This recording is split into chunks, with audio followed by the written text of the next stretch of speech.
नमस्कार। मैं ज्योतिष शास्त्री रमेश चौबे उपस्थित हूँ आपके समक्ष। आज केतु ग्रह के विषय में चर्चा करेंगे। केतु ग्रह जो है अपने आप में अत्यंत ही रहस्यमयी ग्रह है। आप जानते हैं कि राहु और केतु जो हैं वो एक ही शरीर के दो हिस्से हैं। जहाँ राहु को अत्यंत जो है पापक ग्रह माना जाता है, वहीं केतु को अत्यंत शुभ ग्रह माना जाता है। केतु यदि आपके कुंडली में अच्छे भाव में बैठा है तो जिंदगी में अचानक आपको धन और अकुत संपदा का मालिक बना सकता है। ऐसे तो केतु जो है वो आपकी कुंडली में यदि अच्छा है, मान लीजिए, तो केतु को कहा गया है क्या, ध्वज कहा गया है। तो एक केतु जो यदि आपकी कुंडली में अच्छा बैठा है तो जिंदगी में बहुत ऊंचाइयां देता है आपको, और आपको जो है अर्श से उठा करके, फर्श से उठा करके और अर्श तक पहुंचाने का ताकत केतु के पास है। केतु जो है कुंडली में पुत्र संतान को दिखाता है, इसीलिए यदि कुंडली में केतु यदि बहुत खराब हो जाए तो पुत्र संतान जो है वो नहीं होता है। यदि हो तो हो करके और उसकी मृत्यु भी हो जाती है। मैंने ऐसे कई सारे कुंडलियों में देखा है। केतु कुंडली में मोक्ष का कारक माना गया है। केतु की संज्ञा मोक्ष से दी गई है और कुंडली के 12वां भाव मोक्ष का है। और वहां यदि केतु देवगुरु बृहस्पति के साथ बैठ जाए, या यदि केतु कुंडली के 12वें भाव में यदि बैठते हैं और वहां यदि बृहस्पति की दृष्टि हो जाए तो ऐसा जातक आवागमन से मुक्त हो जाता है। ऐसा शास्त्रों में, ऐसा ज्योतिष के पुस्तकों में मिलता है देखने को।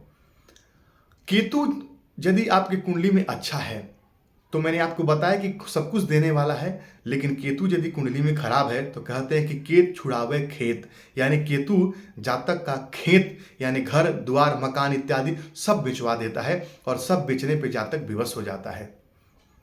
तो कुंडली में आप देखिए कि केतु कैसा है। केतु यदि खराब है, भयंकर से भयंकर चर्म रोग देता है। यहाँ तक कि जो व्हाइट स्पॉट की जो प्रॉब्लम होती है, जिसको सफेद दाग कहते हैं, वो भी केतु के वजह से होता है, क्योंकि केतु का जो रूप है वो बड़ा विकृत है। केतु जो है वो एक बहुत ही सफेद काला धब्बा इस टाइप का, और जब ये रोग जब होता है तो जातक का शरीर कैसा हो जाता है, तो थोड़ा काला और थोड़ा सफेद। तो केतु यदि खराब है तो भयंकर चर्म रोग देता है।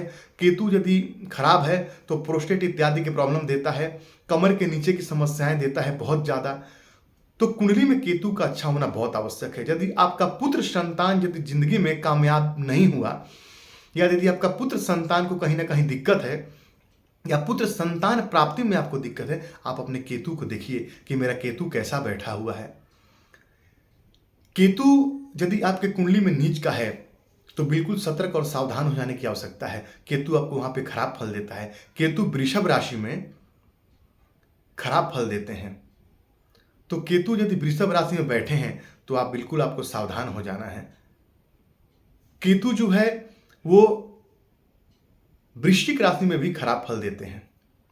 क्षमा कीजिए, वृश्चिक राशि में केतु जो है उच्च का फल देते हैं, और जो वृषभ राशि में केतु जो खराब का फल देते हैं, और साथ ही साथ जो है मिथुन राशि में केतु जो है वो खराब फल देते हैं। यानी कि वृषभ में और मिथुन में राहु का फल उच्च का होता है, और उससे बिल्कुल सातवीं जो विपरीत राशियां बनती है वहां केतु का फल बिल्कुल खराब हो जाता है। तो आपको देख लेना है कि केतु अपने कुंडली में कैसे बैठे हुए हैं।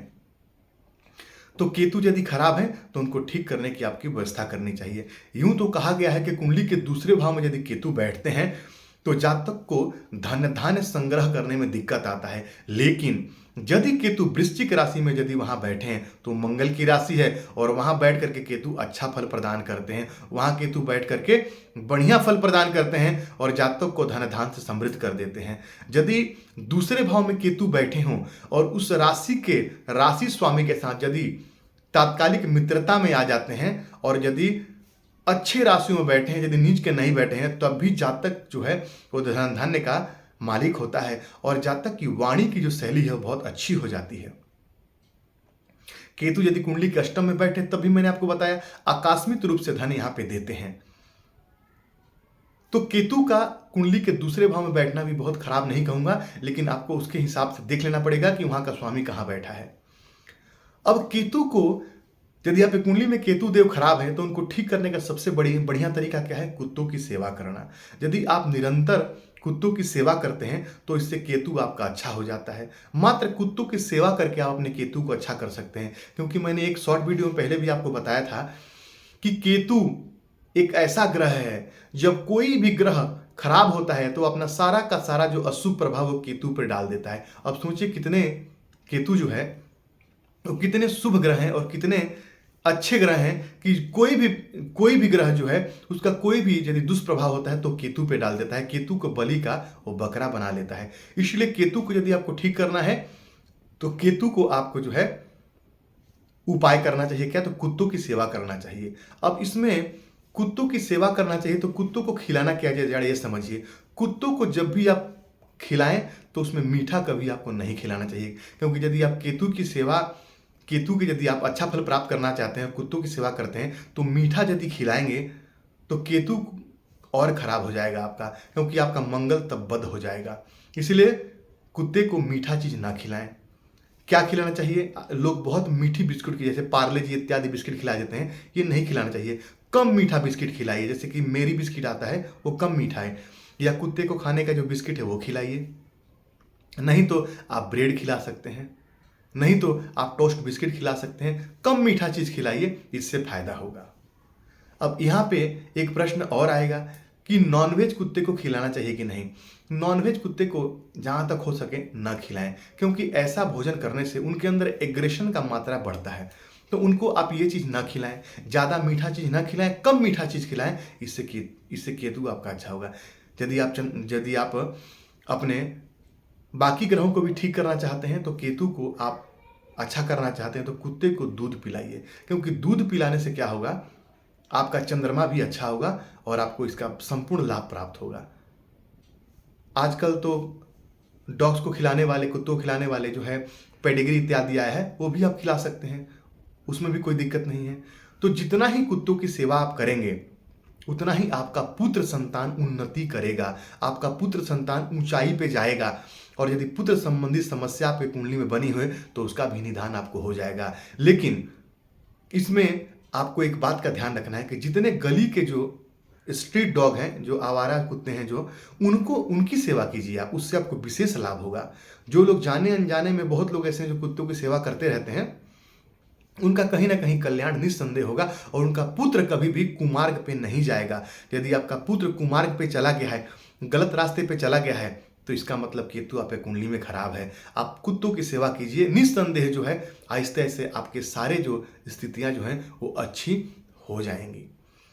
यदि कुंडली में केतु आपके लग्न में और पंचम में बैठा है तो इस स्थिति में, ऐसी परिस्थिति में आप कोशिश कीजिए कि आप कुत्ता ना पालें, क्योंकि लग्न में और पंचम में बैठा केतु जो है वो कुत्ता यदि आप पालेंगे तो उसका नेगेटिव इफेक्ट आपको मिलता है, अच्छा नहीं होता है। बाकी आपके कुंडली के जिस भाव में भी केतु बैठा है आप कुत्ता पाल लीजिए। कैसा कुत्ता, या तो काला और सफेद रंग का कुत्ता अपने घर में पालिए, केतु आपका अच्छा हो जाएगा। लेकिन पुनः ध्यान रखिए, लग्न में और पंचम में यदि आपके केतु बैठे हैं बिल्कुल भी आप कुत्ता ना पालें, नहीं तो ये आपके लिए अच्छा नहीं होगा। यदि आप कुत्ते की सेवा करते हैं तो धन भाव में बैठा केतु जो है आपको धन देगा। लग्न में बैठा केतु आपके व्यक्तित्व को उन्नति करेगा। 12वें भाव में बैठा केतु क्या करेगा, आपको मोक्ष की तरफ ले जाएगा। आपका केतु अच्छा हो जाएगा, आपके बेकार के पैसे खर्चे नहीं होंगे हॉस्पिटल में। यदि केतु आपके कुंडली के तीसरे भाव में बैठा है तो आपके पड़ोसी संबंध अच्छे होंगे, आपका पराक्रम बढ़ा रहेगा, भाई बहनों से संबंध आपके अच्छा कर देगा। चौथे भाव में बैठा है भूमि वाहन मकान का सुख देगा। पंचम में बैठा है आपके ज्ञान और संतान की वृद्धि करेगा। छठे में बैठा है शत्रुओं से आपकी रक्षा करेगा, रोग ऋण और रिपु से आपकी रक्षा करेगा। सप्तम में यदि बैठा है केतु तो आपके दाम्पत्य को अच्छे करेंगे, आपके व्यवसाय में आ रही समस्याओं को दूर कर देंगे। अष्टम में यदि बैठे हैं आकस्मिक धन देंगे, आपको आध्यात्म की तरफ आकर्षित करेंगे। 9 में बैठे हैं आपको धार्मिक कार्य में प्रवृत्त करेंगे, आपको धार्मिक कार्यों में मन लगेगा, आपकी धार्मिक यात्राएं होंगी, आपका भाग्य जो है, आपका लक आपका साथ देगा। धन यदि कर्म भाव बैठे हैं तो कर्म की उन्नति करने वाले होंगे। कर्म क्षेत्र में यदि कोई समस्या आ रही है वहां से भी आप जो है मुक्त हो जाएंगे। और एकादश भाव में यदि बैठे हैं तो जीवन में लाभ के रास्ते खोल देंगे केतु ऐसे। तो इसीलिए यदि केतु को अच्छा करना है तो कुत्तों की सेवा आज से ही प्रारंभ कर दीजिए और देखिए कैसे केतु आपके जिंदगी में एकदम मन चाहा और आपके मन मुताबिक जो है आपको लाभ देने के लिए बाध्य हो जाएंगे। अब जाते जाते एक विशेष मैं आज आपको बात बताना चाहता हूं कि मैंने अब एक नया नियम शुरू किया है कि मैं प्रत्येक मंथ जो है, प्रत्येक महीने 4 कुंडलियों का विश्लेषण करूंगा। इसमें जो है प्रत्येक हफ्ते एक कुंडली का जो कमेंट में आप लोग जो डेट ऑफ बर्थ और प्लेस टाइम देंगे, वहां से मैं एक कुंडली का चयन करूंगा हफ्ते में एक दिन, और महीने में टोटल 4 कुंडली का मैं अध्ययन करूंगा निःशुल्क। इसके लिए कोई चार्ज आपसे नहीं लूंगा, और ये जो है यूट्यूब पे वीडियो के माध्यम से बना करके मैं आपको बताऊंगा। यदि आप नाम बताना चाहेंगे, यदि कहेंगे आप कि मेरा नाम बता दीजिए, नाम बताऊंगा। यदि आप चाहेंगे नाम आपका गुप्त रहे तो आपका नाम मैं गुप्त रखूंगा। तो यदि आप चाहते हैं निःशुल्क कुंडली अध्ययन, मुफ्त कुंडली अध्ययन, फ्री कुंडली अध्ययन, तो आज के कमेंट बॉक्स में अपने जन्म के तारीख, अपने जन्म का समय, एम या पीएम मेंशन कीजिएगा, और आपका जन्म कहां और किस डिस्ट्रिक्ट में हुआ है, जिला जरूर वहां पे आपको मेंशन करना है, और नाम मेंशन कीजिए। फिर अपने आप मैं आपसे कॉल करके बात कर लूंगा, और जिसका भी चयन होगा उससे मैं बात करूंगा, और साथ ही उसकी कुंडली का अध्ययन करके मैं जो है यूट्यूब पे वीडियो के माध्यम से डाल दूंगा। तो लगातार आप बने रहिए और अपने कमेंट बॉक्स में जाकर के अपना डिटेल्स दे दीजिए और वीडियो देखते रहिए। मैं शॉर्ट वीडियो में या लॉन्ग वीडियो में, किसी भी एक वीडियो में मैं अनाउंस कर दूंगा कि किन के नाम का चयन हुआ है। फिर मैं उनसे बात कर लूंगा, और जब भी आप अपना डिटेल्स देते हैं तो नीचे अपना मोबाइल नंबर जरूर देना है, ताकि मैं आपसे संपर्क आसानी से कर सकूं। तो यकीन है कि आज का कार्यक्रम आपको पसंद आया होगा। तो आपका दिन मंगल से मंगल कामना के साथ आज के लिए इतना ही। नमस्कार।